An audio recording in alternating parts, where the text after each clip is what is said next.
Seguramente la historia del Señor de los Anillos nos suena a todos, pero ¿y si os dijera que su universo no nació de una gran batalla, sino de una canción? Pues hoy vamos a meternos de lleno en la arquitectura secreta del mundo de Tolkien, una sinfonía divina donde la esperanza, el sacrificio y una providencia casi invisible son las notas que lo mueven todo, desde la primera melodía hasta el mismísimo acorde final. Y todo, absolutamente todo, arranca con esta frase, que es una advertencia, o bueno, quizá una promesa. Son las palabras de Ilúvatar, el creador, dirigidas a su ángel más poderoso y rebelde. Y ojo, porque esto no es un diálogo sin más, ¿eh? Es la ley fundamental que gobierna todo lo que pasa en la Tierra Media. Hay que quedarse con ella porque va a resonar con una fuerza increíble al final de todo este viaje. A ver, olvidémonos del típico hágase la luz. La creación en el mundo de Tolkien es radicalmente distinta. Empieza con música, con una sinfonía cósmica.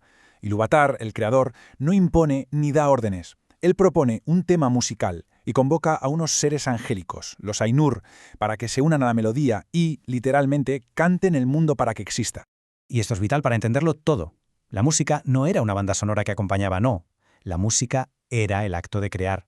Cada armonía levantaba montañas, cada melodía trazaba el curso de un río. El universo entero fue cantado a la existencia. Para Tolkien, que era un católico muy devoto, esta era su forma de imaginar la creación a través de la palabra divina, del logos, pero transformándolo en una polifonía universal. Toda esta gran sinfonía se desarrolla, por así decirlo, en 3 grandes movimientos, una estructura que nos va a sonar bastante. Primero está el tema de la armonía, la creación en su estado más puro, perfecta. Después, claro, llega el conflicto con el tema de la disonancia, el orgullo, la rebelión, la caída.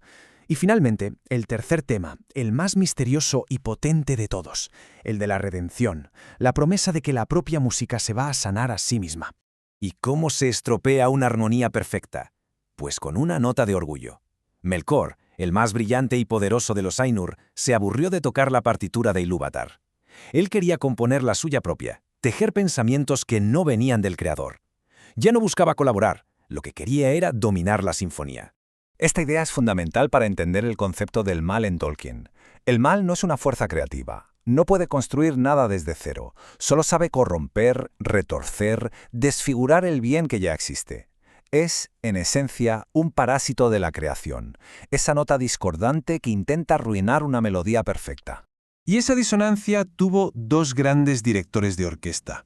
Primero, Morgoth, que es la maldad a lo bestia, un martillo que busca la destrucción total, el vacío. Pero luego está su lugarteniente, Sauron, cuya maldad es mucho más moderna y por eso más aterradora. Sauron no busca tanto destruir como controlar. Es el tirano que sueña con un orden absoluto, con una eficiencia perfecta que consigue seduciendo y dominando. Como era de esperar, este conflicto cósmico no se quedó en el plano divino. La disonancia de Melkor se fue filtrando al mundo como una mancha y acabó envenenando el destino de los hijos de Ilúvatar, los elfos y los hombres. Y que nadie se equivoque, ni siquiera los elfos, los primogénitos, se libraron. Su caída fue una tragedia interna, impulsada desde dentro. No fue la fuerza de Morgoth lo que los condenó, sino el orgullo abrasador de Fëanor, el mayor artesano de todos. Un orgullo que les llevó a un juramento terrible, a la primera matanza entre hermanos y a un exilio de siglos bajo una sombra de dolor. La caída de los hombres fue diferente, más sutil. Su gran tragedia, la de Númenor, nació del miedo a su propia mortalidad. Empezaron a envidiar la inmortalidad de los elfos y a ver la muerte no como el don de Ilúvatar, sino como un castigo, una injusticia. Y claro, ese miedo fue la puerta de entrada perfecta para que Sauron los corrompiera. Pero justo aquí, en mitad de toda esta oscuridad, Tolkien nos siembra una pequeña semilla de esperanza. Esta pregunta, que es casi una profecía susurrada, apunta a una intervención divina, directa, a un remedio que parecía impensable para un mal que se antojaba invencible. Y así llegamos al clímax de la sinfonía, a ese momento en que toda esperanza parece ya perdida, cuando la lógica del mundo te grita que la derrota es inevitable. Es justo ahí donde la providencia interviene, y lo hace de la forma más inesperada posible. Para poder describir este momento, Tolkien se tuvo que inventar una palabra, eucatástrofe. Y esto no es un simple giro de guión o un deus ex machina, es un destello de gracia, un vuelco repentino y feliz que te revela una verdad mucho más profunda sobre cómo funciona el mundo. Es, como él decía, la buena catástrofe. El ejemplo más brillante de esto es el final del anillo. En el momento de la verdad, el héroe, Frodo, fracasa. El anillo lo vence. Pero justo en ese instante actúa la providencia. La piedad que Bilbo y Frodo mostraron por Gollum tiempo atrás, ese acto que parecía inútil o incluso una debilidad, se convierte en la clave de la salvación. El mal, literalmente, se destruye a sí mismo a través de su propia codicia. Y esta eucatástrofe la vemos también en grandes símbolos de restauración. El árbol blanco de Gondor, el corazón del reino, llevaba siglos muerto, seco, y de repente vuelve a florecer. No es un simple detalle decorativo, es la prueba visible de que la gracia está sanando la tierra herida. Y finalmente el rey regresa. Pero Aragorn no reclama su trono a golpe de espada.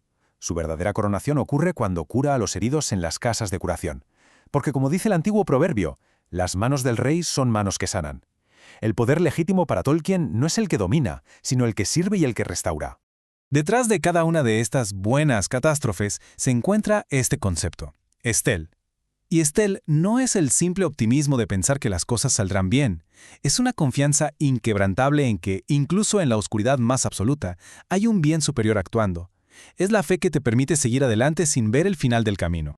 Y entonces, ¿cuál es el acorde final de toda esta sinfonía? ¿Acaso volvemos a la melodía del principio, a ese paraíso perdido?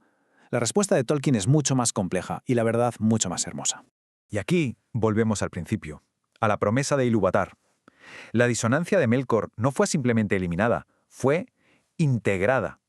La música malvada fue reabsorbida por el tema principal, para crear una sinfonía final mucho más rica, profunda y gloriosa de lo que habría sido la original sin ella. Y esta es la conclusión. El final no es una simple vuelta al paraíso perdido, es la creación de algo nuevo, una transfiguración. El sufrimiento, la caída, la lucha, todo eso ha hecho que la belleza y la alegría del final sean todavía más profundas. La experiencia de la oscuridad hace que la luz resplandezca con mucha más fuerza.